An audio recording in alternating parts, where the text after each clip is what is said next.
Cashflow Diary Podcast, episode 581. Welcome to yet another exciting episode of the Cashflow Diary Podcast, the podcast that teaches you insider tips, tactics, and strategies for creating leverage streams of cash flow into your life. Learn from top-performing entrepreneurs, business owners, investors, and thought leaders from across the globe as they share their secrets to success. Like what you learn on this and other Cashflow Diary podcast episodes? Go to learninvestingnow.com and sign up to receive powerful tips and information that will help you succeed as an entrepreneur and investor. Now, here's your host, investor, entrepreneur, business owner, educator, speaker, author, and master facilitator of Robert Kiyosaki's cash flow game, Jay Massey. Hey, this is Rob. Oh, perfect. So if you guys are wondering who that is, it's me. That's him. Yay. Haven't been here in a long time. Like, what's up with that? Like, where you been? Working, building a business. Why are you doing that stuff? I don't know, making money. Oh, well, okay. Whatever works. So, for those of you who haven't been here in a while, he hasn't been here in a while either, but he is here today. Oh, wow. We can hear that. So what we're going to do is we're going to be answering your questions. For those of you who want to, yes, we already have a caller dialing in. This is good. You need to dial the number, and Megan is going to remind me of what that number is because I have forgotten again. And let me go back to here.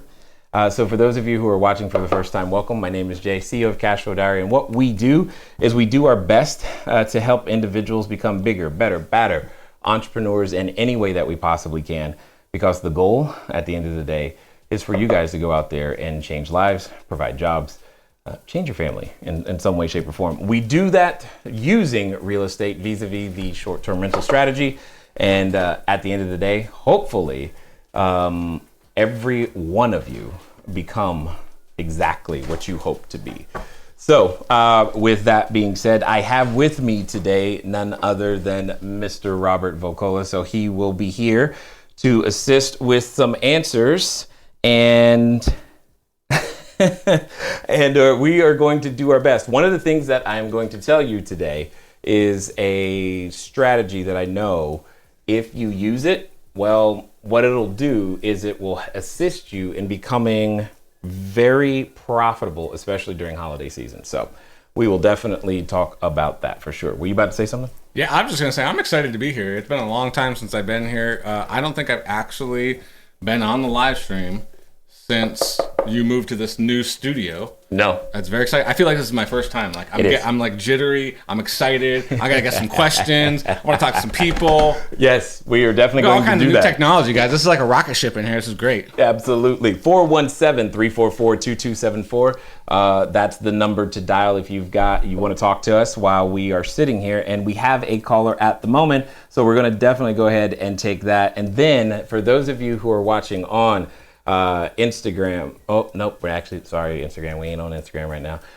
From the Facebook page or our Facebook groups, or if you're watching on Twitter, Periscope, etc., make sure you type in the chat, especially those of you on YouTube. We'll be able to see your questions as well and kind of go from there. Yeah, I've got to go so I got to figure out how to set the focal point on that particular one while you're here. Okay, here's what we got to do. Yeah. Because there's some housekeeping. Yeah. So flip that camera on. It is on. It's on right now. It's on me. Yeah, it's on you. Okay. Yeah, it's on now. Go fix that focal point. Yeah, well, okay, got it. Guys, we got something I need to do that's super important. I have a very special guest that's watching the live stream today. She made a request. She said, well, I told her I was going to be on today, and she says, oh, you're going to be the sexy one. I need a wink. So this is Mrs. Vocolla, just so everyone's clear. So Mrs. Vocolla, this wink's for you. Love you, baby. I'll be home in a couple hours. Now we can get serious with short-term rental stuff. Okay.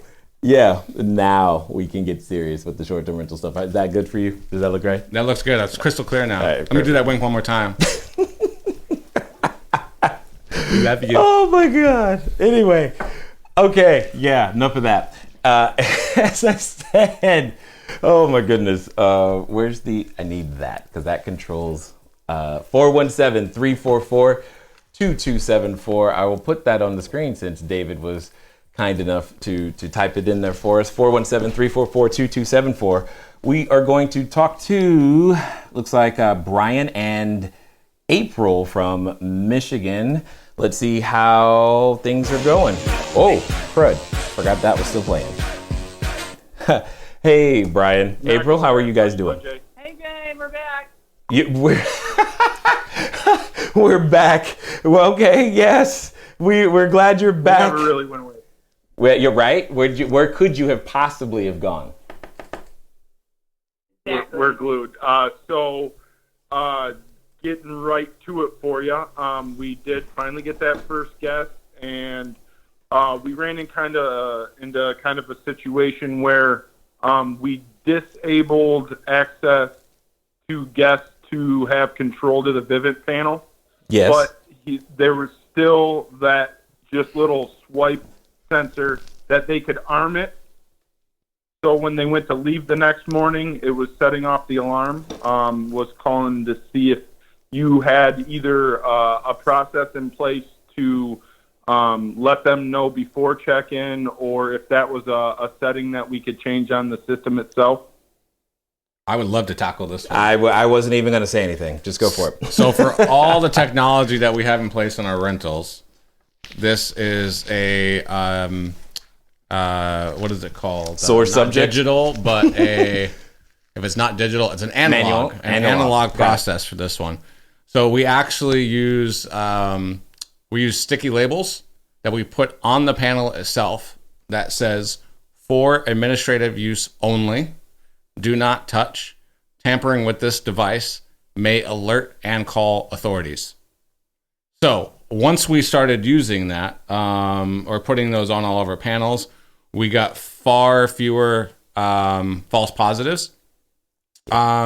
We also created a basic template in Smart B&B that said something to the effect of our security company notified us that your panel may have been set to arm. In order to not have a false call, we turn that off for you. And in the future, yada, yada, I'll fill in the blanks, right? So we have a basic template that we send out when it does get armed. It was either getting armed or having false alarms probably 3 or 4 times a day. Too frequently. And that's out of at that time, I think we had 12 rentals. Yeah. And then once we put that on, it's maybe once every 2 or 3 weeks, and that's out of 19 rentals now. Yeah, it doesn't happen anywhere near as much as it used to, is the point. And please do something like that. Does that make sense? Yes, we actually have a label maker, and I love it. So And April loves making labels, so we love labels. I love labels. Well, Just also make it sound hold on. as authoritative as possible. Yeah, definitely make it sound like there's consequences, but also make it big. Because I'm telling you, they're still going to you forget, not see the label, or I don't know, something like that. No, we can get that. So everybody is just using this for basically just between guests. What?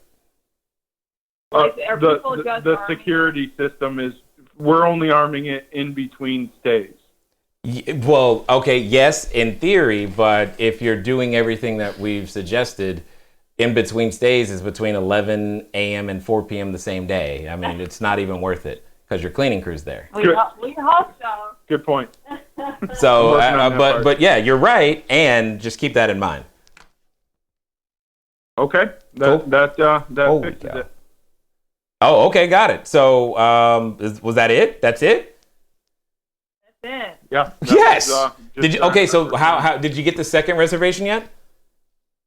We have the second and the third and the fourth, and we got a 5-star review on our first guest. Let's go. So Let's go. On our way. So, well, we're up and running. Okay, so you know what my question is then, right?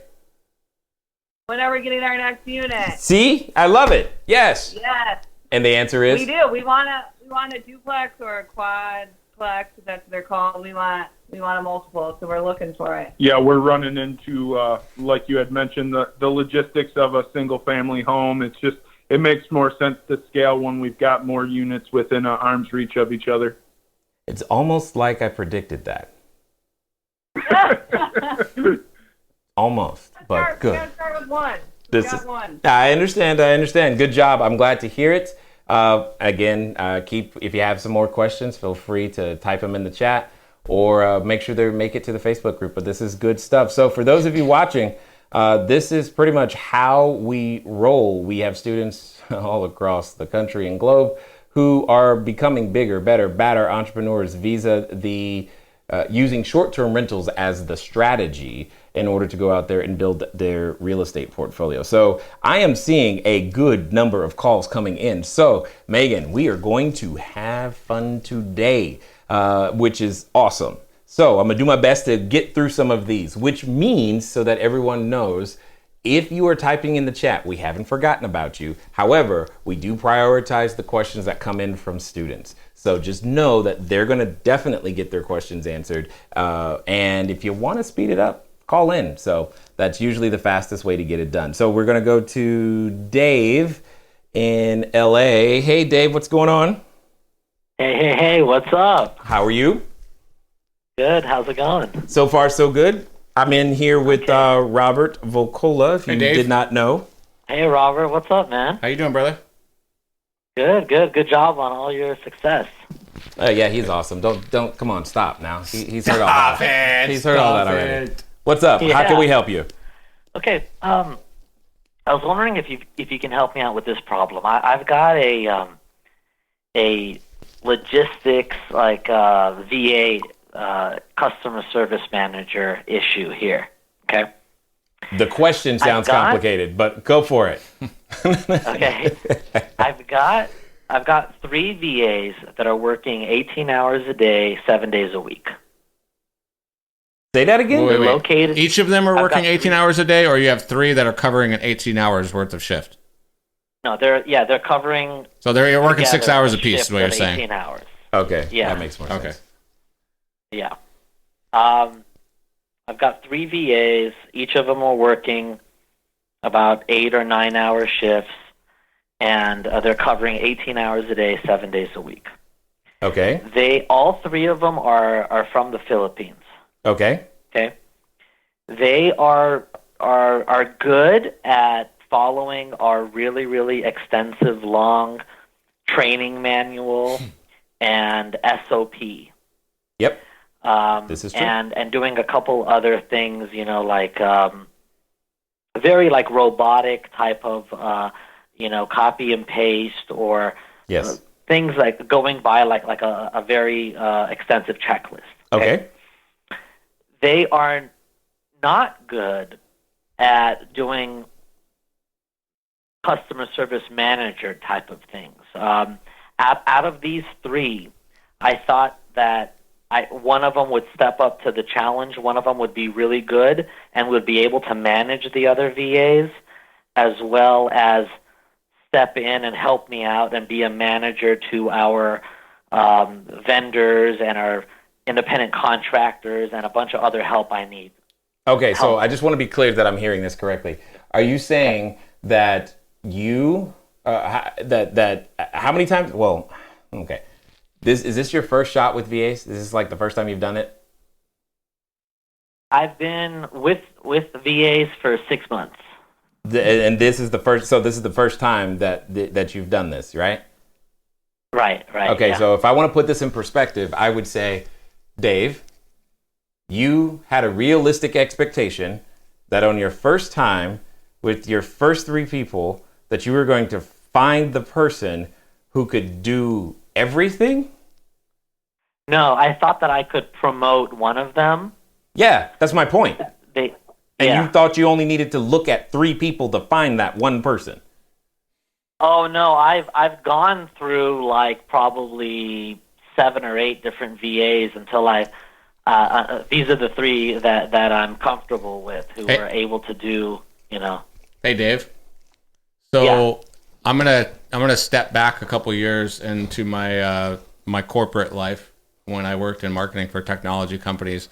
I was a director of product management for a technology company, and I was bringing on someone junior to me at management level. I went through probably 450 resumes before I hand selected 20 or so to give to an HR person to also go through, to then select 5 people to interview to potentially offer the position to one. So my suggestion would be to make sure you have a very good job description and online posting profile that you set wherever you set this up at, so that you're getting a high volume of people that you can run the gamut through, and be prepared to interview 30 or 40 of them per position. Per position. Yeah. Okay. Well, my question is, I've got these 3 VAs. They're okay. They're good at doing like regular like VA stuff, but they're not good at other things I need help with. So I need a customer service manager. Yeah, I know. And what Rob said is exactly, okay, so what he is telling you is exactly how it is done. I have never found the manager type. That is hard. And here's how we did it. We started with, well, in my world, it started with the manager type being on the U.S. side, or sorry, Canada. She's in Canada. I trained her, and then we worked on the job description, and I lost track of how many interviews she went through to build the team. I didn't care. But it was her responsibility ultimately to choose the ones that we started with. Now, from the ones we started with, we fired a lot of people and rehired a lot more. And we fired a lot of people and rehired a lot more. About firing VAs? Yeah, over and over again. Yeah. And then I told her, while we're going through this, be on the lookout for who the manager could possibly be. And I see. It was not.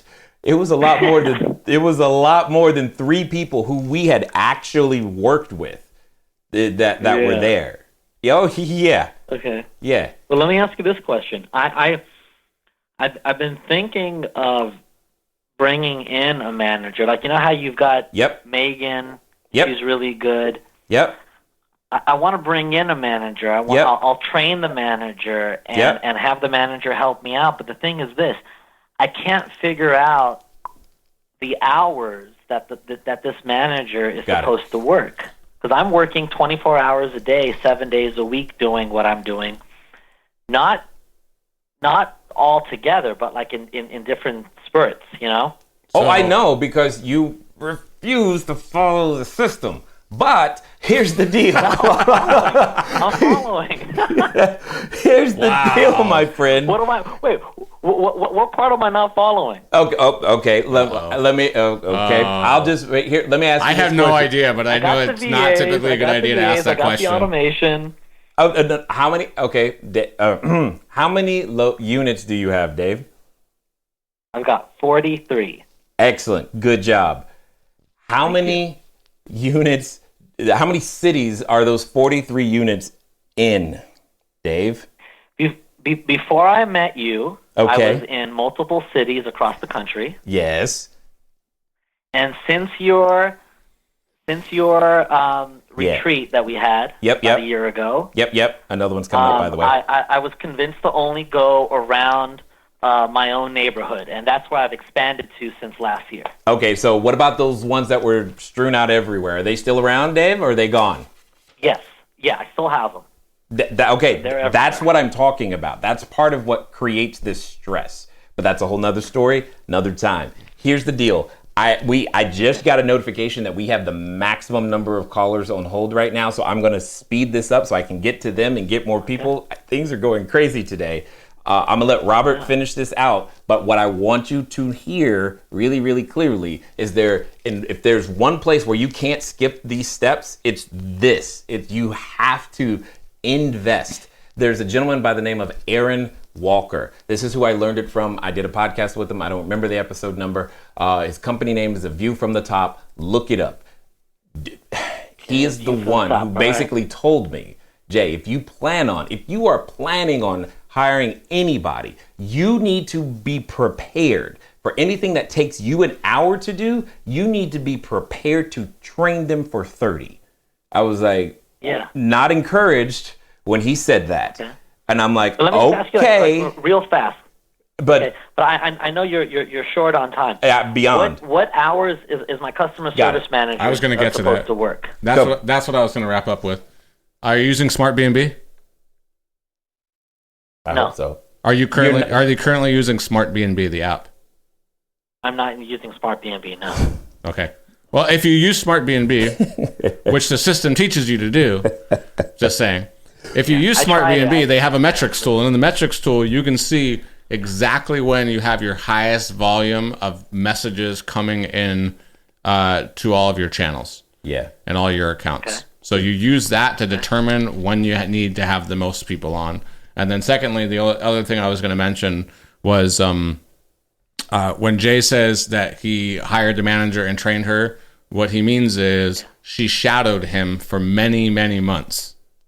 Yes. Like literally hand in hand. So you got to be prepared to put all that work in. It's not going to be just a training manual that you hand to someone and they're going to read it and say, and then maybe even you get so intense about it that you test them and they passed 100% on that training manual. It's not going to work until they actually sit and do the work with you. Yep. Yeah, I'll put in the hours. I just don't know what hours are supposed to work. But I like the idea. I'm definitely going to look at what our high times are. But it's not just about dealing with the guests. The manager is dealing with all of our vendors. I know. Having issues. And that's how we got there. Invoicing and all that. I know. That's how we got there. And that's exactly why I'm saying what I'm saying. It's good. Dude, I got to get to the rest of these people. But it's on replay. You can watch it when the recording there is watch that part stuff over again. So, but I what was appreciate. that guy's name one more time? Aaron Walker, view from the top. Okay. See you, Dave. All right. Great. Sorry, Dave. Didn't mean to cut you mid-sentence, but I've got to get through. So, okay, cool. Ignat San Clemente, what's going on, sir? Hey, what's going on, Jay? What's going on, Robert? Good to see you guys. Hey, Ignat. Yep. I am prepared to get to you. It's next Tuesday, right? Yeah, next Tuesday, December 3rd. Yeah, I'll be there. 6 p.m. I'll send you it's a pretty obviously I need the address and whatnot, but yeah. Hall. Yeah, sounds great. I will do that. Is that it? Robert, if you're able to stop by, City of San Clemente, the short-term rental regulation approval. Yeah, we'll do whatever we can to help. That's what we're talking about. Awesome. Good. Thank you. I just wanted to check in with you guys. I know you got a lot of callers. All right. Thanks, man. Good to see you. Yep. For those of you who are wondering what that particular call was about, what happens is that from time to time, because we are all practicing the short-term rental world and strategy, I can show up to things to sometimes maybe make a comment and help in some way, shape, or form. And one of our students, Ignat, who you just heard, has already made some inroads in terms of getting city council to be kind of open to learning some things. And I'm hoping to help him with this approval process, et cetera, et cetera, et cetera. Anyway, we're all in this battle together.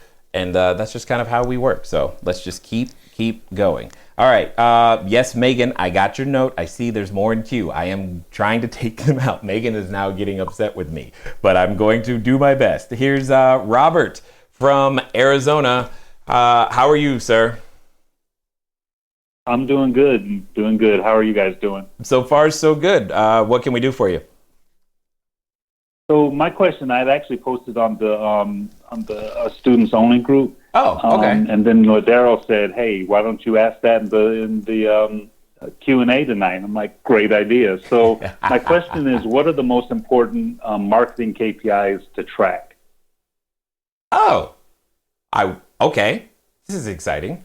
You want to start, or no? You go ahead, please. Okay, got it. So there's a training that I did a little bit ago. It was leads times it's L times M times C times F equals growth potential. It's a formula that came from Ryan Dice at Digital Marketer, and that first one, what you're talking about, is leads. So when it comes to the marketing metrics, there's a whole set of metrics around leads. There's a whole set of metrics around customer conversion, and then there's a set of metrics around margin, i.e., what is your average order value, or average how much is your guest spending when they stay with you, and then we have this whole thing around frequency. any one of those pieces can drastically change your revenue, and ultimately all of them are things you should be measuring. But if I'm just going to limit it to, say, leads, obviously views is one of those things that you have some insight into depending on the platform. So that's definitely one of those. You also want to measure views to things like inquiries. It's one thing if you have 1,000 views, but does anyone even bother to send in an inquiry? I mean, if they don't, that's a problem. But that's to give you some very simple ones. That's an easy one. What are you gonna say? I've got more, but I also got more people, and I know if I don't get to you, you know. Right. No. I don't have a lot to add to that. I would say those are direct things as far as KPIs are concerned and what you're going to measure. Some more indirect things are, I guess, just innate in the system in and of itself, such as making sure you have the right number of photos, what photos you lead with, making sure the photos themselves have the right description, because some of the marketing is going to be done from the perspective of you going out and getting customers. Some of it's going to be you pulling customers in, and pulling customers in is really all about how well you perform to the Airbnb's algorithm and search rankings. Yeah. What he's getting at is search position. So, for example, like on Airbnb, at least last time I checked, you had 18 spots on page 1. Do you consistently come up below the fold? Are you top 9? Are you number 138? All of these things can matter and do matter. So it's really, really hard. The list of KPIs to measure and track and stay on top of they're massive, and it's why we recommend certain tools like Smart B&B, for example, in order to do that. I mean, unfortunately, Dave doesn't want to follow this. Yes, Dave, I'm jabbing at you again. How many listens did you say you had? 43. 43, and he actually, Smart B&B. What's funny is that he thinks he's going to be able to somehow magically figure out his high and low time. And I'm like, how are you going to do that? Does he even have a messaging tool? Some kind of messaging tool? Bro, I don't know. That's sad. Carrier pinches. It's all good. Anyway, Sorry, back to Robert. My point is, using these tools will help you begin to have a fundamental knowledge of some of those KPIs. Because we don't even have time to talk about things like RevPAR and occupancy and average nightly revenue and days available, because... And how reviews play into it. Oh my sweet Jesus. Yeah. What are your review scores? And how, so all of these things are things that ultimately affect your revenue, ultimately affect your search position, your leads, etc. But it's a lot. How many units do you have right now? Right now, I don't have any. I'm just getting started. I do have a travel trailer that I'm managing. Cool. Okay. But that's it right now. All right. Go get more units. Because that way you'll have it. Because here's the other side of that is, in order to have KPIs, you have to have enough data. And you're not going to, it's going to be really, really hard just with one listing or two. So the only reason we know what we know is because we got a lot of data coming at us every day. Does that make sense? Got it. Cool. Yep, sure does. Were you going to say something else, or am I going? No, not related to this. So you can let him go. But all right, say cool. Something. All right, Robert, I appreciate it. Right. We got to get going. Thanks, Robert. So for those of you who still guys. want to call in, by all means, let me scroll back to what the number was. There it is. It is 417-344-2274, because there's actually room in the queue at this exact moment for you to call in. What were you going to say? I was blown away. I actually saw in the comments a second ago that Davey says he's using Guesty. Still? I know it's a flat rate, but... It's a percentage. No, I know it was. He said it's flat rate. Since when? He's paying. Well, he's probably a master negotiator. Maybe he got it. Yeah, maybe he got. So what are you paying on Guesty that makes it still worth it? Because I left because I could not stand their aggravation anymore. I was. That would be an interesting. Did they convert? They didn't convert to a flat rate. Look it up real fast, because I'm curious. Looking it up. But if they, that would be interesting if they converted to a flat rate. Anyway, 417-344-2274. And we have Frank McCormick, it looks like, South Carolina. And there you are. Hey, Frank, how you doing? I'm doing great. How you doing? So far, so good, sir. How can we help?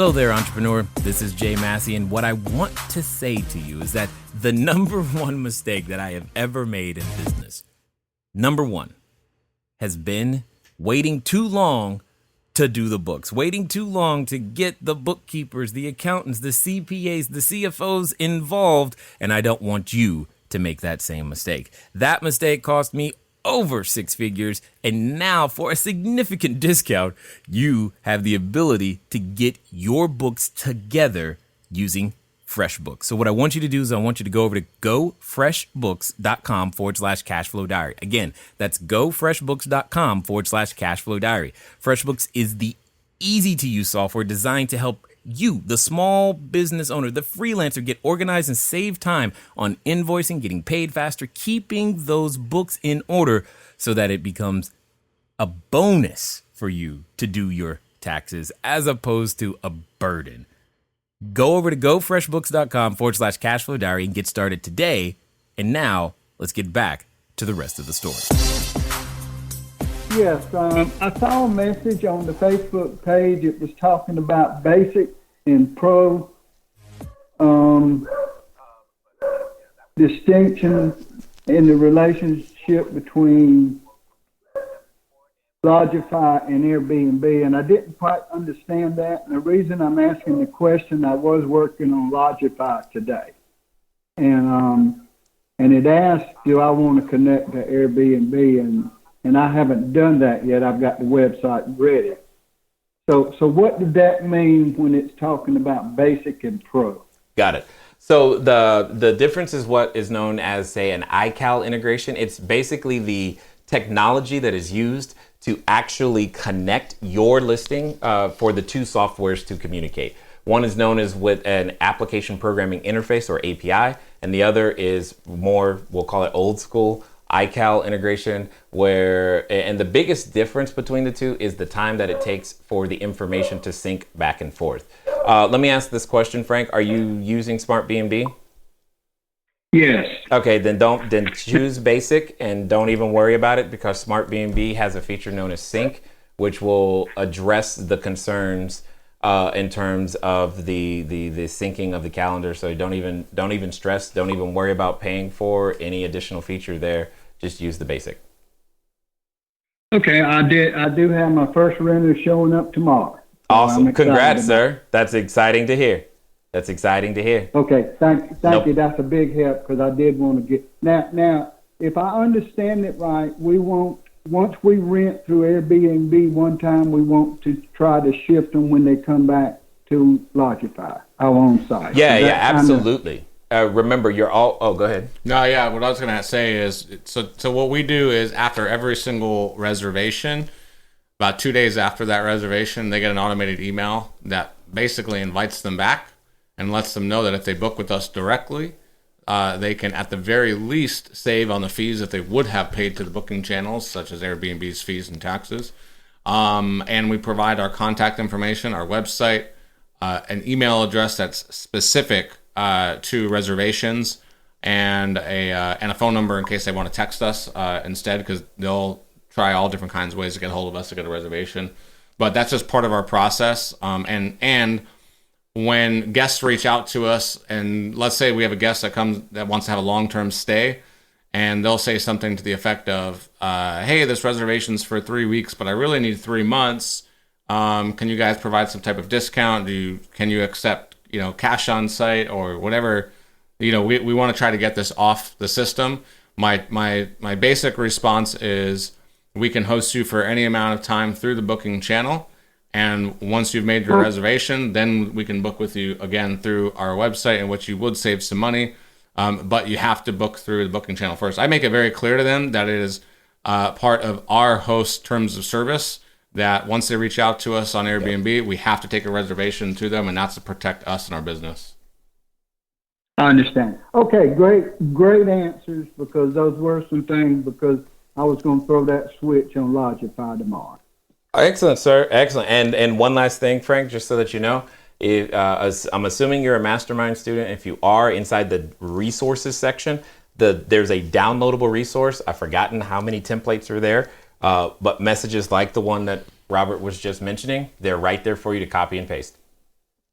Yeah, I've got that on my desktop now. Perfect. I've already downloaded. I love it. In fact, all of my messages on Smart B&B were pretty much those messages because I kind of did away with the Smart B&B message. That was the goal. The training is super because there's no way I would have pulled this off with renters tomorrow. There's no way at all. It's just incredible. Thank you, sir. We appreciate it. And congrats on your first unit and your first guest arriving tomorrow. Have lots of fun. Let us know how it goes. Okay. Awesome. Thank you. Thank you, too. You're welcome. Okay, so we got a couple questions that came into the Facebook page. It's two different people, actually. I think we should tackle at the same time. One is from Lorena Lynn, and the other one from Adele. Excuse me. Lorena says, what are you guys doing in order to get more bookings from Booking.com? Because I'm new to it and I'm having a hard time. And then Adele is asking, how do you guys do your messaging for Booking.com since SmartBnB does not automate to it? Got it. I'm going to take Adele's. You take Lorena's. Perfect. So, Lorena, I would say that how you get guests on Booking.com is similar to the other channels. But because it's Booking.com and their interface is extremely difficult to work with, it feels like it's a heck of a lot more work.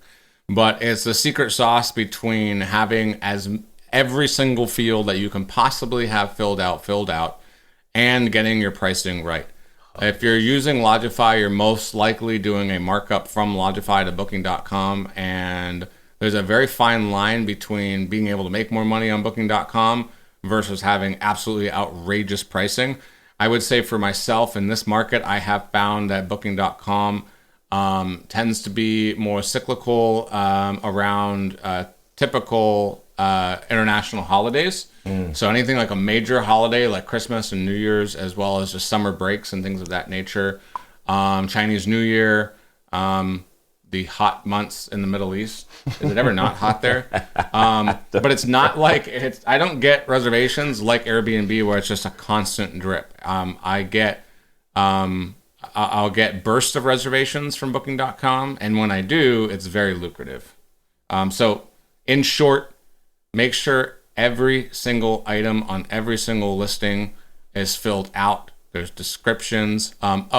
I would also say that you should have and try to mirror the same types of policies that you have in Airbnb and hopefully HomeAway that you have in Booking.com. So, for instance, if you have a moderate cancellation policy in Airbnb, which is 5 days, and you should have, I think they call it the flexible cancellation policy in Booking.com, which is like a 7-day type cancellation.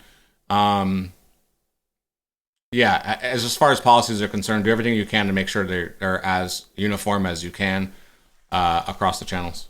Yep, and the only thing I would add to that is to say, to make it a little bit easier for you when he says make sure all the things are filled in, Booking.com gives your listing a score. There's a physical number that they give that gets closer and closer to 100. You want to get it as close to 100 as you possibly can, because that will make a tremendous difference. It makes a huge difference. So, and then where did Adil's question go? There it is. How do we handle messaging? It's not fun at the moment because, as you have no doubt said, Adil, it is not as automated as we would like it. No one is satisfied with it. I started doing something different recently, by the way.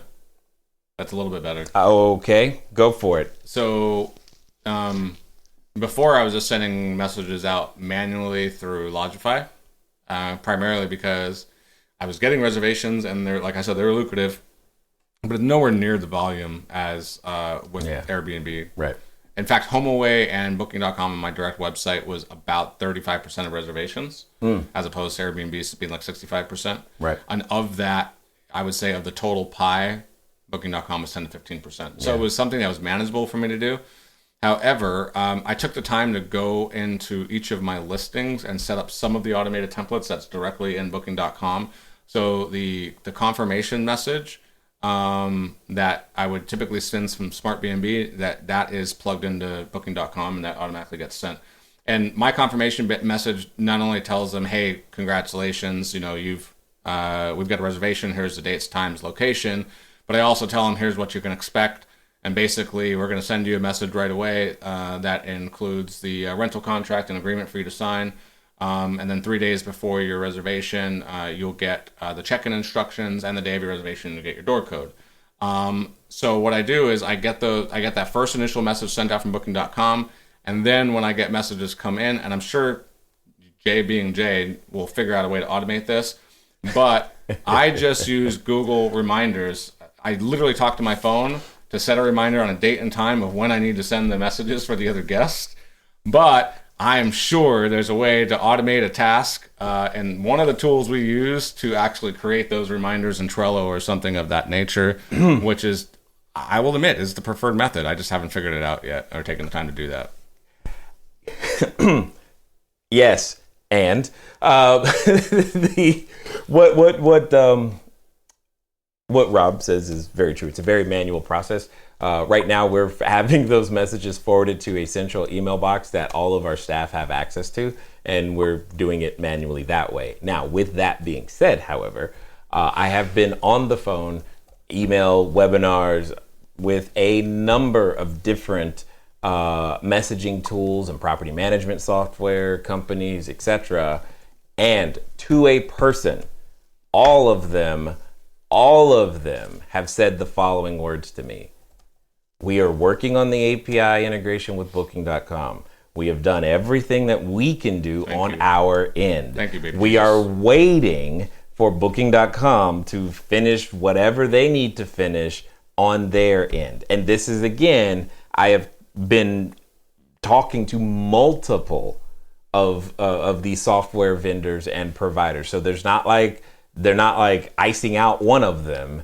I don't know what's going on their end, but whatever's going on their end is what's holding up API integrations for a number of the tools, and which would suggest to me that whenever they figure it out, it's going to be suddenly like every tool suddenly has the two-way communication, et cetera, et cetera. There is one that I know of that I believe is the closest, because they said they've been in beta for a little while. My last message to them was trying to get me to be a part of the beta. Like, can I get in? I mean, something, can we see it? So I don't know if that'll happen or not, but I can tell you that, yes, Adil, you are 100% correct. It's an issue. It's being addressed. It's not being addressed in anywhere near as fast as we'd like. That's for sure. But, it is what it is. Yeah, it should have been addressed yesterday. That's how fast we like it. I agree. Mike in Colorado, let's see what's going on with you, sir. Mike Word? I believe it's Mike Word. Mike Word? Hello there. Yeah, up, man. What's up? It's Mike Word. Yeah, good to see you, Robert. Good to see you. Or hear from you, at least. What's a good word? Yeah. So I got, I know, Jay, I put this on the forum the other day. What's that? I kind of want to get deeper into it. I got this guest. It's the same guest that was, tricking me with their pet, with their service animal. Got it. And now they're, and they had a couple extra guests that they didn't disclose at first, and then I told them, my security team informed me that there's other guests, and eventually they paid extra for those guests, and then they now that they asked for some more guests to come, two other coworkers. Okay. But they gave me a heads up. Close. I think they actually were there before they actually gave me a heads up. And then now they're asking for a 6-month lease. Okay. Coming in the near future. I don't know exactly when. They didn't give me an exact date. Okay. They said congratulations, first of all. Right. Yeah, thank you. You're welcome. They said they would rotate six people in this unit. Oh, okay. But only 2 at a time. Okay. Oh, so this is a company that's basically reserving 6 months for what, its employees or something? Yeah, well, it's actually just one of the employees, and I think that they work in a meat packing factory or something like that. And they just have 4 other people that are interested in also staying in the place, but supposedly not at the same time. They'd rotate 2 employees into this unit at a time. Got it. And I've done this before. That's fine. I've done these before. But I have a question. Is this business you want? Do you even want this? Because the tone in your voice is not as excited as I think it should be for 6 months of occupancy. So I'm curious. Do you even want it? You can say no. It's fine. Honestly, I don't mind. You know. No. Do you want I don't it? mind. I shifted. Why well, would you mind? I shifted my. You know, it's because of the unit. I shifted from last week. I learned from being on the call that the unit is a 2-bedroom, 1 bath. So it kind of makes sense. You know, it makes sense to have a different demographic than I've been aiming to serve there. I was aiming to serve just like kind of like corporate business people, but it's looking like it's more just blue collar people coming to work. You know, that have jobs there that are wanting to be in. Why does it, Mike? Okay, go. Yeah, Mike. Is their money different? Yeah. Is the blue collar workers' money different than the white collar workers' money? Different than the vacationers' money? Yeah, a little bit. But I'm listening. You know, how? Please tell me how. Educate me. I need to know. They've been paying though. I know they're not like the blue collar. They're like, you know, in the meat packing industry, it's a really dangerous industry. So I know they're getting paid well. You know what I mean? So it's not like they're not. They're probably they got a higher salary than the average blue collar worker. But let me ask you this. Actually, let me take a step backwards. How many bedrooms do you say it was? It's 2. Okay, so let me ask you this: if you're making, and when I say making, I mean profit, $1,600 a month for the next 6 months in that house. My first question is that good for you? That's good for me. Okay. Now, if that's good for you, and that money is equal across the board, no matter what their profession is, what is it that you're actually concerned about? Because it's not the money; it's something else. Well, I'm concerned that they're not as forthright as they could be. Got it. You know? Did they hurt your feelings when they weren't forthright? It also looks like we have built this relationship with this guest, and they are attempting. I don't feel totally just disrespected by them. You know, they're a little sneaky. It seems like a little bit, but okay. I'm laying it all out there, and I'm setting the rules so that they don't have to be sneaky anymore. You know, I'm allowing the pets in these units now, and you know they have. It's just that if I've adjusted my strategy with these people, and it's working. They've paid me. They've never not paid. You know, they extended their stay and paid. Their extra guests they paid for. So you know they're being solid at the end of the day. It's just, you know, getting to there has been a little bit tricky. So now I'm actually not questioning whether to let them stay or not. It's just how should I go about setting this agreement up with them, you know, since it's going to be for 6 months. Got it.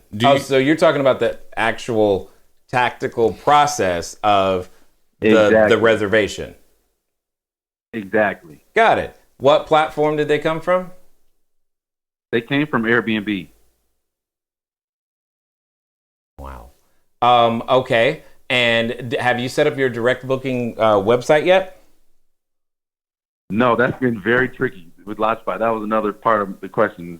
Got it. That's why. Okay, got it. Now I understand why it's all collapsing. Do you at least have Lodgify? I've attempted twice now to set up Lodgify, and for some reason it fell out the bottom for me. But I mean, my intention in the next week was to go back to that. I've also been working with Marcy to get my book straight and all that too. Yeah. So it's like those are the 2 big things that I'm kind of got me in a little bit of a holding pattern.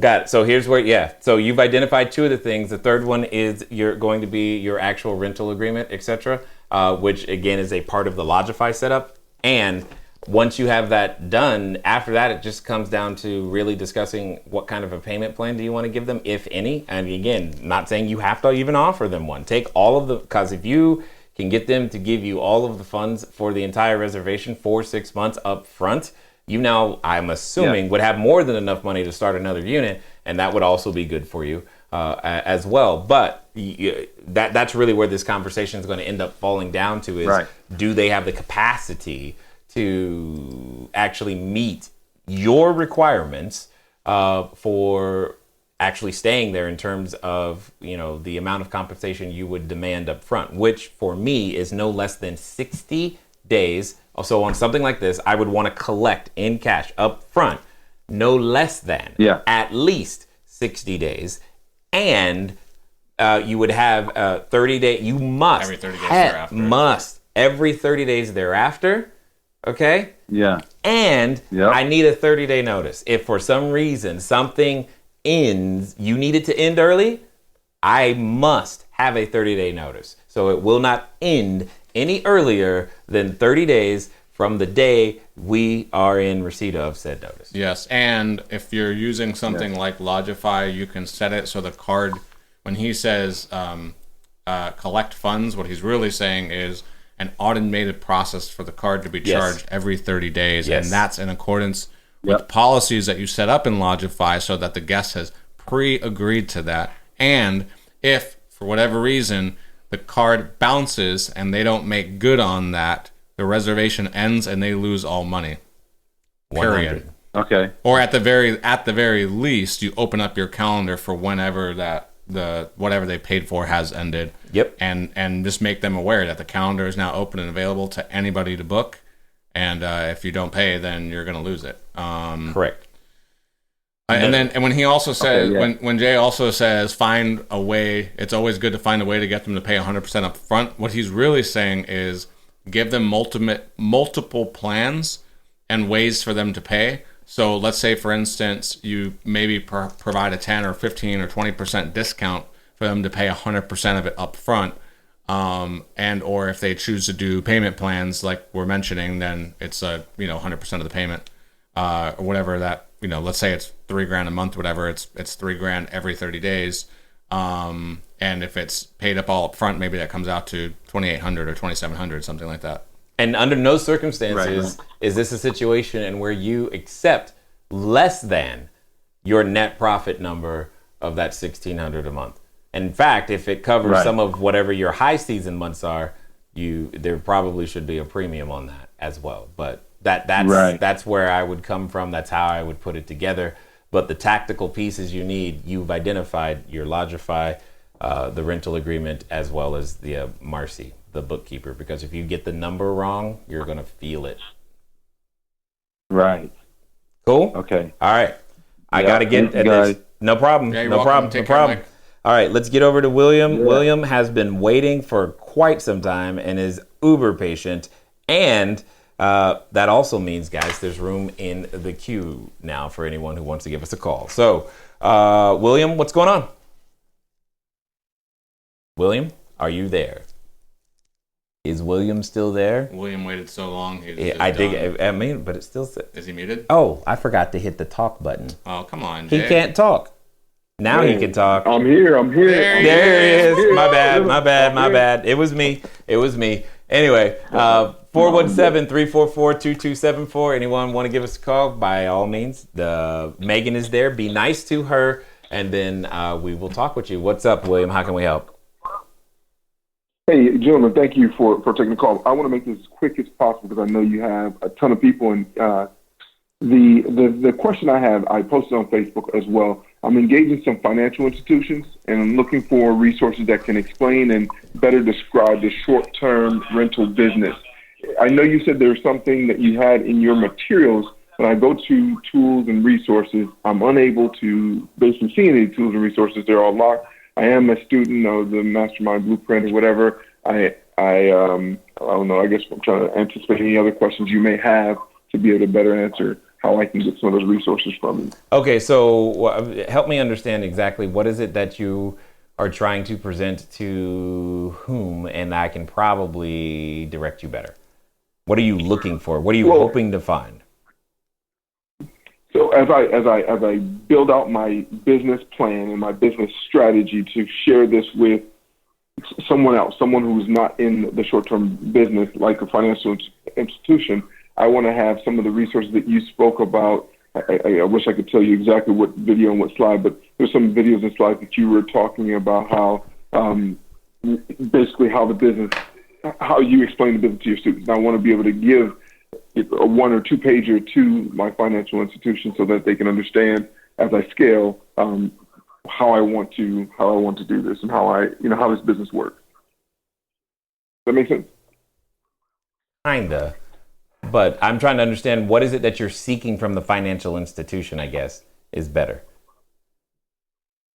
Money. So I want to get money from them to to lend me as I open up the next 2, 3, 4 units. I want to borrow that money and use that towards opening up more units.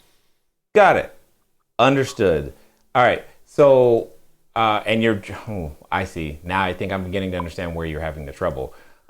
Is because they don't understand what you do, and you're having trouble telling them. Am I hearing this correctly?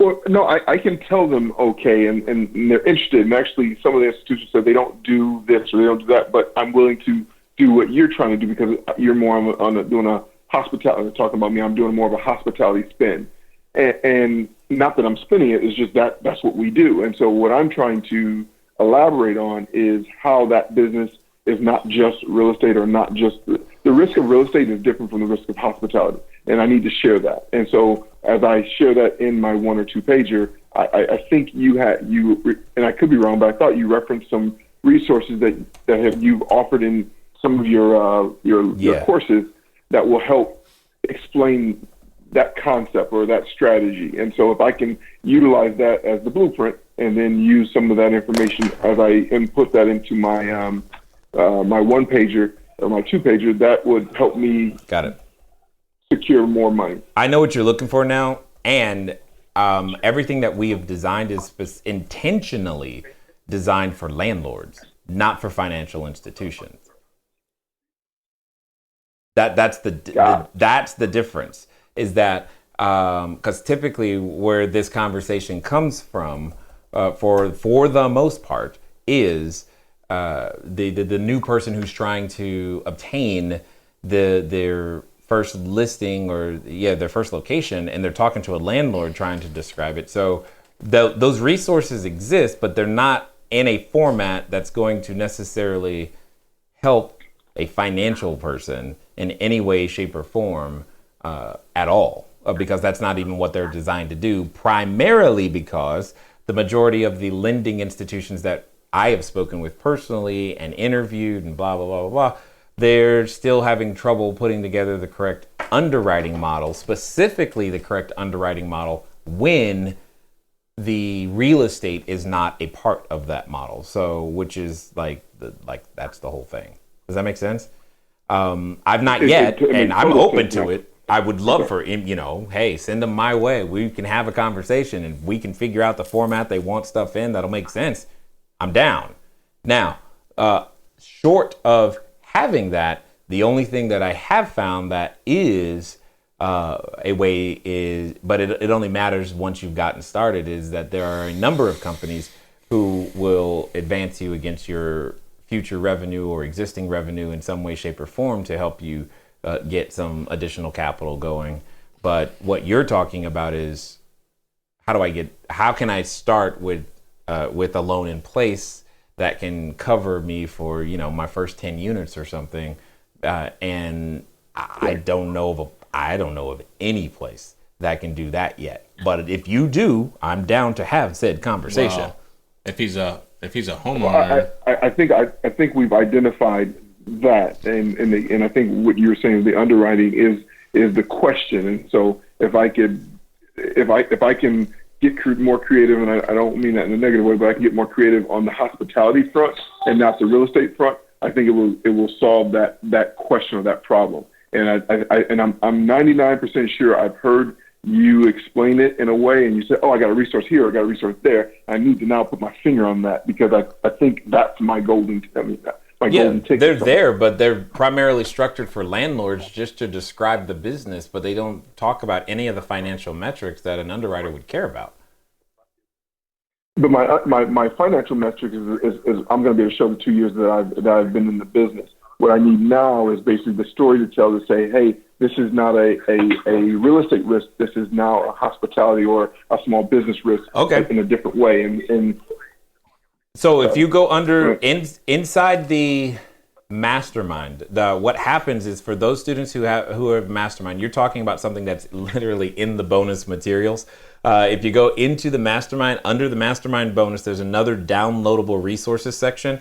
There's what we call the landlord letter. There's an example of hold on, let me go back to what it was.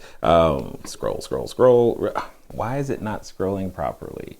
So I'm going to, there it is, resources. There's a business card template as well. That's also there. And then there's I forgot what we called it. It was either the flyer or the leave behind, because it's a 2-sided PDF file with an example of here, let me see if I can find it right here. Oh, are you on that link? Would you mind just placing in there just so I don't take up too much more of your time? Yeah, that's what I'm doing. So if you look at, I don't know that you can see the screen right now, but right here, this is the template for the landlord letter that I'm referring to, and then I'm looking for that's the lease agreement. There it is. The pitch packet is what I called it. And here's the leave behind that I'm referring to. If you've heard me refer to anything, these are the files and documents that I'm referring to, because basically I even put a video together that's in 2 parts to help explain it, because, well, that's what it takes. And then, well, that's not formatted correctly right there.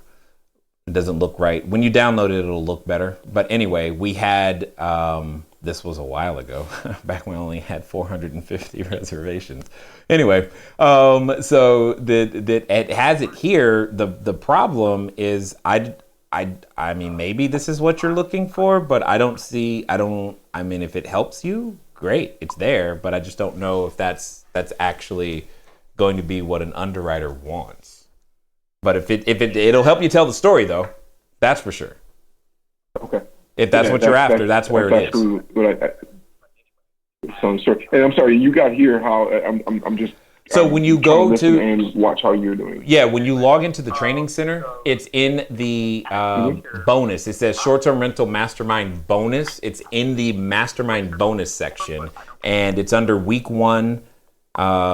On the Saturday replay link. It's also under week 1 tools is where you'll find some of the extra downloadable resources that I'm referring to. Is that under advanced training courses or library or Cashflow? No, it's advanced. Okay. Sorry. Is that cool?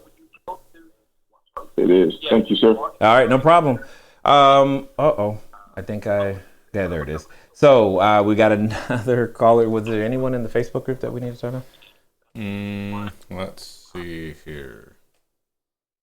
Oh, look at this. It's Peter Duncan. This should be good. Who knows what he's got to say. Hey, Peter. What's up? Hey, Jay. Yep. This should be good. This is going to be good. I have a feeling it's going to be good. We're going to make good. We're going to make good. Yeah, go for it. I just wanted to let you know, first of all, it's a crispy 42 degrees up here. You would love it. Crispy. I love how you said that. You can keep it. I'm good. I had enough trouble. I have enough trouble with our temperatures as it is. Anyway, what's going on, sir? So, as you probably scrolled through the message, I have a potential, very probable situation where I need to get out of a lease. So, I followed the system and took action, but admittedly, my choices weren't the greatest in the 2 units that I have with landlords. I didn't choose very well. So I have a landlord issue that partially stems from the landlord not upkeeping the property, sort of some slumlordish, and then I have part of that is he's got a tenant right beneath my unit that has some mental health history, got some mental health issues. He's fighting with his girlfriend. On one occasion, chased his girlfriend up to my unit while guests were there. The police were called. Last week, I had a 7-day booking that came from Verbal, and on the first night, they were canceling. They left the next morning. It was a 7-day booking. I have a 13-night stay there starting tonight, and I'm extremely worried because the guy is very, very vindictive. So we called the police on him last week as well. So the landlord is shifting the burden to me, and shifting. Whoa! Shifting what burden? To take care of his tenant issues. Go on. This is interesting. Yeah. You called it. So where we are thus far is that twice we've called the police on this guy. Mental health issues. I believe he and his girlfriend are using as well, probably meth or something like that. Okay. They're always home. One of those situations. Got it. I don't have any evidence, but certainly, the landlord is aware that this guy's a problem, not only from my situation, but this is the same landlord that I talked to you previously about getting other units. Well, the maintenance guy that was doing all the renovation work for him either quit on him or got fired or something, and so that guy experienced difficulty with this tenant as well, threatening him. The landlord actually states that the guy attacked him physically, yet he did not call the police. And so he's just unwilling. He's really just trying to pit me me against the guy. And, I've got my own issues. I'm trying to run a business here. I'm not trying to, So what do you want to do? So, what do you want to do? Tell me what you want to do, and I can give you some thoughts. I want to get out. Okay. I want to go. Then, then what you need to be able to document and again, I'd have to examine your lease.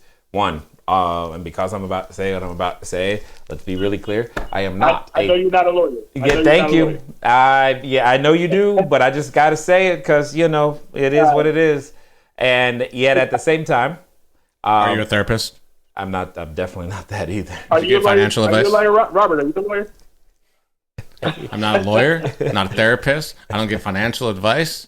But you can put your head on my shoulder. Yeah. I give good hugs. Yeah. Yeah.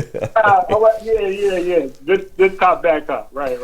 That's the idea. So what it comes down to at this point is you just need to, talk with the landlord tenant attorney, and just there's going to be, at least in most states, there's a certain amount of documentation that you need to make sure you provide or that you have in case the landlord tries to enforce the lease against you. Because basically what you're telling me is everything that you're telling me says that he's violating what is typically known as quiet enjoyment. That's one of the promises the landlord is making. So the promises that he has made to you in the contract, he is not fulfilling on. He has no ability to say, well, you fix it. And there are so many reasons why you shouldn't, and I'm pretty sure he wants to maintain equitable interest in his property. So I'm just going to go with, if you're looking to leave, I'm sure you've got documentation of everything that's happened thus far, and making sure that if for some reason he wants to enforce that you stay, then you'll have what you need should it come down to him hiring someone trying to make you or make you collect, etc. Now, with that also said, I'm hoping you followed the template that we put inside the materials, because if you did, one of the other things you have available to you, which is a more gentle way of doing it, is to find him a replacement tenant, someone to literally take your spot and you leave. But at the same time, that doesn't solve the problem and just creates a new issue with this person who is now living there above the same situation. So with all of that being said, I'd talk to a landlord tenant attorney, find out what it is that you need to have according to your local, was it Seattle? Yeah, Washington. What you need in Washington to effectively prove that he has broken the contract, and because he has broken the contract, because there's usually a very clear and formal process that you, the tenant, can follow in order to then move. Now and depending on the law there, he may actually even owe you some money and all kinds of extra stuff. So, but you just got to figure out what that is. Okay, and then just to follow up on the quiet enjoyment, is that implied in generally every lease, or is that spelled out? It's usually both. It's usually both, but again, I haven't seen I don't know the document you signed, so but it's usually there. And this is basically what I had. I just need to hear it. I pretty much figured that when a landlord enters into a contract, there are certain duties that just automatically accrue. So he's got a problem.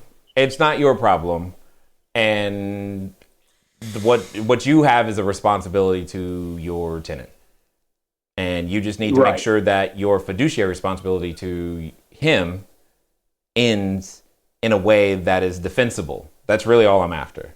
I mean, if I wasn't concerned about it being defensible and you having integrity, you just pick up and leave. But that, don't want to do that. Does that make sense? Yep. Okay. Excellent. And just so you know, my suspicion is that there's more going on with the landlord in his life somewhere that's preventing him from being able to do what it is he needs to do. I don't know what it is, but there's probably more to his story as well. But that's just food for thought. Yeah, I think maybe he just bit off a little bit more than he can chew. He's worked for the city of Seattle for a long time. This apartment complex, 16 unit, is in SeaTac, and his home is right around the corner. And I think he loves Section 8 tenants, but at the same time, he's beautified the inside of each unit. He's renovated each unit, or was in the process of renovating every unit inside before he got into it with his contractor. Contractor claims that he wasn't paid fully. Landlord claims that the contractor ran off with the money. So there's all kinds of junk going on. Yeah, so this is I'm hearing inexperience. This is one of the reasons why I like getting people started today with short-term rentals first before they start buying buildings and whatnot. But I'm hearing inexperience, and basically, ultimately, what this turns into is honestly, if someone who knew what they were doing actually wanted to buy the building, fixing all of that stuff it's totally fixable. For the right price. It's totally fixable. So. Anthony says, tell the landlord to kick the guy out, and you'll take that unit too. That's definitely workable. That is also a solution. A better answer, that is a great solution for sure. But it doesn't sound like he knows how to process an eviction right now to me. I'm not hearing that. Exactly. So if that were his true intent, because we discussed me taking several units or all of the units, and he put on as if he wanted that, but he's still accepting Section 8 people, and he knew about this guy long before I got there. So he's just using me to get rid of the guy, which is costing me money. Yeah, absolutely. And heartache. It's not your responsibility. It's his. So it's up to you. That if you want to, there's a path to you owning that building. There's a path to you leaving. There's a path to you getting more units. Whichever one you want, the choice is yours. Just document and you'll be fine. Cool? Okay. All right. We get over to guys. All right, thank you. Thanks, Jack. All right. Take care. So I'm coming for that hug. What? Mike has another question. He wants to know if he can call in, but here's the thing. The question could probably take up a whole Q&A. And that is, how much do we pay for a manager? What basic roles do a manager serve? What calendar platforms does Logify actually synchronize with? Sorry for so many questions. Thank you. Start with module 4 and 5 in the mastermind crew. Because that's going to get you started in the correct direction. All right? And we're going to take it. And not only that, but I'm pretty sure Rebecca and Erica covered this in their presentation at the Mastermind Summit. Which means you have recordings of that too. You have the recordings of that as well. So I would encourage you to review that. That was on day one. Session. That was a very good session. That was day one material too. Oh my goodness. So let's get to the last caller. We've got Chris in Orlando, Florida. What's going on, Chris? Hey, what's going on? Nothing so far on the left coast. How are you guys doing? We're a little chilly, but we're being all right. We're all right, hanging in there. We can't say that too loudly. There are people in Minnesota listening, so be careful. We got storms coming though, starting tonight. It's all good. How can we help? Sucks for you guys up north.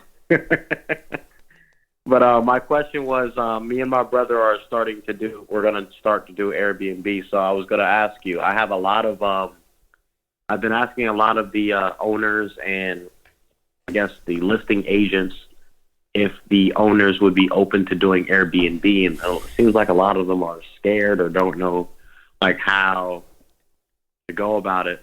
Like, what do you recommend? How would be the best way to approach an owner or these listing agents that don't know anything about Airbnb, but we want to make sure they get their money? Got it. So let me I'm gonna let Robert get this one because I can hear him. He's dying to do so. But I'm curious. It's just a very simple question. Chris, are you a current Cashflow Diary student? Because I'm sensing you're not. No, I actually just joined. I just found your page on the YouTube. So I literally just subscribed not too long ago. Rule number 1. Are you listening carefully? It is not an Airbnb business. I was waiting for that. It's a short-term rental business. Right. It's a hospitality business.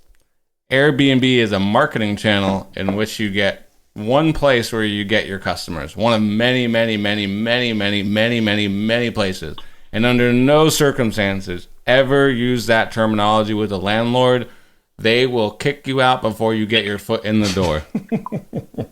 Which I think he's experienced that so far. That's what it sounds like. He's not getting very far. One of the things that I'm going to encourage you gently / strongly / please go do this is go to cashflowdiary.com/star STAR. It's a 97-ish minute presentation, and we'll go over some of the basics of how this industry is to be presented, who it is that we are, what we're doing, how it works. There are a number of individuals, many of whom are probably watching right now, and don't get me wrong, are there people who haven't used our information and made money? 100%. And are there people who have used our information and made money faster, better, bigger businesses, all of these things? Yes, because the opportunity is so great. People have tripped over it. But if you're looking to become that professional operator that can scale to tens, to dozens, to multiple dozens, to hundreds of locations, that's kind of what we do. And there's a very specific step-by-step process in that conversation that we have. And having it, I could tell you the words, but when you don't understand the rationale behind the words and how it's supposed to work, it doesn't work for you. Because and yes, you just said you literally just stumbled on the YouTube page, which I think is amazing. And at the same time, one of the things that I've always said and continue to say is that you can't just have expert tools. You have to know how to use expert tools expertly. And that's the thing, is you must have both of those, because it's simple. The expert tool is, and again, we go over this in the presentation at cashflowdiary.com/star, but the expert tool is what to say. Here are the words. The words are very simple. It's like, hi, Chris, my name is Jay. My company and we're looking to lease a number of properties in the area. Are you the right person to talk to about that? Those are the words. There are that's the words. That's how the conversation needs to start. And there's a process and methodology to understanding how to answer, or what you were talking about is where do you get your customers from versus what it is that you do. And when you understand how to separate those two by understanding who it is that you want to serve and how to explain that to landlords, then doors begin to open. Like I said, though, everything that I'm saying to you at a high level is what we talk about in detail inside the Mastermind Module 1, 2, and 3. It's for those who are our Mastermind students, they get a 6-hour training directly with me in group form that we're doing not this Saturday, but next Saturday. Anyway, that they do with me to make sure they get started the correct way, because there is so much of this business that's done on the front end that has to be done the right way from the beginning that allows you to scale. And I think I heard you say you were trying to work with realtors, which is harder to do, but can be done. However, many of our students have found that when they've learned how to do this conversation, they don't need to work through a realtor in order to make it happen. So I understand where you are, and we have a number of students in the Florida area. So we would love to have you, but it's really difficult for me to try to recreate 4 hours of training right now. Therefore. Oh yeah, no problem. I appreciate the insight. I definitely appreciate it. Yeah, And, cashflowdiary.com/star. Yeah, and just so you know, I was everything I said was true, but I was just being playful with it. It's a short-term rental business, and 100%. Yeah, you'll make a lot. Put it this way, you'll make a lot of money through Airbnb, but you will also make more money per reservation on just about any other channel. Just about any other channel, 100%. So, anything else, Chris, or is that'll help you right now? Yeah. Last question. I was considering just because we're in Orlando, Florida, home of Disneyland, and tons of people want to come. You mean here Disney World? All the time. I was Disney World or Disneyland. Yep. Yeah. We're Disneyland. Your world. Yeah, we got the world here. Yeah. I was saying that if I could maybe get an apartment on my own and then do it that way, would that work? Well, when you go through our system, you'll understand that you should be using an entity of some kind. So we tend to recommend that you talk with your attorney for which legal entity structure to use. That's right for your situation, but to use a entity structure for your situation, so that as you go out there and operate, you have the proper protections in place, especially with your insurance, etc. So the majority of our students do it, quote unquote, on their own. No problem. So it should work for you just fine. I don't see why it wouldn't. Is that cool? Thank you so much, and I'll be logging onto the website now. All right, Chris. Thanks for calling in. Take care. Talk to you later.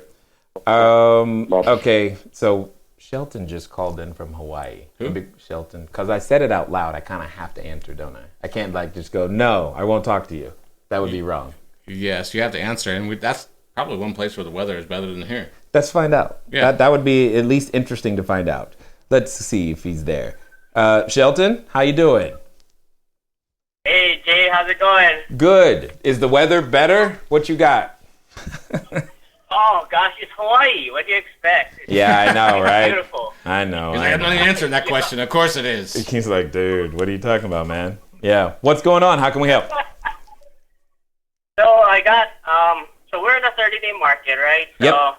I recently got a booking that I was fearing what would happen. So we're booked till December 17th, and then we just got a 75-night booking, but he's not checking in till January.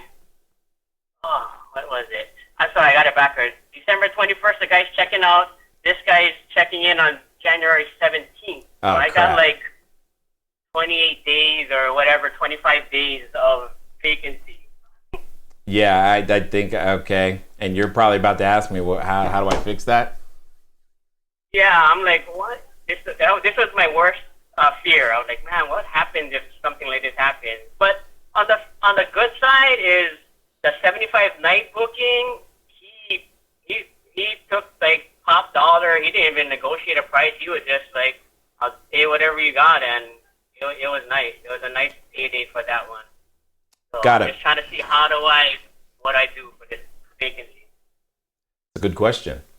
Charge more.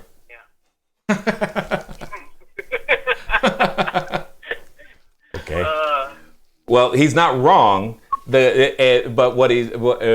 I'll say it differently. You've got a few days. What can you sell this person, the one who's either leaving or the one who's arriving? How much revenue do you need to cover that gap of days, those 25 days? What can you sell either of them? Hey, mister who just paid $75 days, all up front with no discount. We happen to have a car rental. We happen to have airport transfer. We happen to have additional cleanings that I've decided to mark up 50%. We happen to have surf lessons. Oh, that's right. It's Hawaii. Right. We have all of these things that many of our guests have taken advantage of during their time here. Which of them would you like? Here's package A, package B, package C. And then for the person that's leaving, offer them some cleanings. Offer them the same thing. Do you see where I'm coming from? Yeah. So yes, we're charging more, but you are creating packages of something, somebody else's service that you can resell. So let me say it another way. Go to your BNI like I've recommended and find a service provider who has something that would work with. Hey, is there a personal chef who, do they want food? We got food. I mean, Thanksgiving is in a few days. Hey, maybe would you like us to cook it for you? Okay, didn't know that was an option. But do you understand where I'm coming from? Yep. So it's that type of creativity that's going to bridge that gap. And here's the fun part. Once you develop these packages, guess what you get to do? What's that? What is that? You get to do them over and over again, even when you don't have gaps. That's true. Yeah. Okay, I see now. Does that make sense? Yes, that does make sense. That sounds pretty cool. I mean, and in Hawaii, you've got too many of these options. As soon as I started saying it, you were like, oh yeah, my friend does. And I know you probably, that just started happening for you. So go talk to those people, make something happen, help them make money too. They're going to start to love you. Kidding me? It's going to be great. Got it. All right. Okay? Yeah. No problem. Thanks, Jay. No problem. I'll talk to you soon. All right. Ladies and gentlemen, we are going to call it a day right there because that was a lot, to say the least. And I definitely appreciate all of you guys dialing in, typing in, being patient. We did get overwhelmed on the phone line more than I even thought, so it looks like we'll be upgrading to where 10 of you can be on hold at the same time, because apparently there's a lot of you who want to ask us questions, which is great and fun, and I appreciate it. Ultimately, at the end of the day, I just hope that you do this one thing. Now, this is a great strategy. Be prepared. Here's what I mean. You're about to meet a whole bunch of people you normally don't talk to. Some of you need to raise capital. Some of you need more locations. Be prepared. Inside the materials, under Cashflow Foundations, there is a video called your audio business card. Understanding your audio business card will give you the ability to be prepared so that when you're around the people who have the greatest potential of being willing to do business with you, and you're under the context of Thanksgiving and hey, what are you doing? And you know, like I know, everybody's going to start talking soon about how are you going to make more money next year. You will be properly ready to make that happen. Ladies and gentlemen, it's been fun talking to you guys today. I look forward to talking to you soon. Until next time.